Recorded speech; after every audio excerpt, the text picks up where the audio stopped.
Is it Liverpool? Is it the Premier League? Where do you think best suits Jonathan David? I'm looking at clubs maybe below the rung of Liverpool and Man City and clubs like that. I'm kind of looking at clubs like Aston Villa. I'm really interested what Aston Villa might do with John Duran.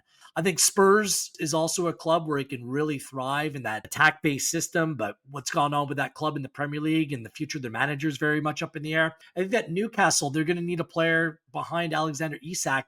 They're a club on the rise. No Champions League football this year, but they certainly have eyes for European football next year. If you're looking at the Premier League specifically, those are three clubs that I think that there's actually a fit.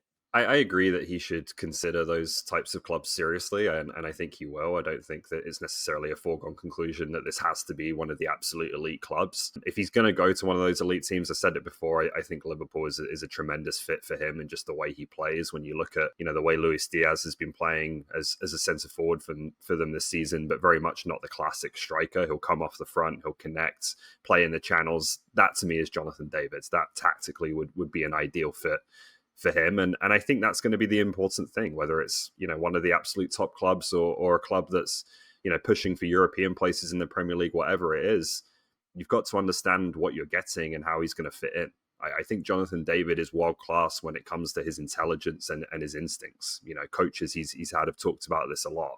What he's not is a physical beast who's going to dominate centre backs or someone who's, absolutely electric quick and is going to beat players one-on-one on the wing. Like, if you're expecting that kind of forward play, you're going to be disappointed. You need to find a place for a player who's smart, who tactically will do everything you want him to do, who is a fantastic finisher, has great instincts around the box. Those are all things I think he can do at a very high level anyway.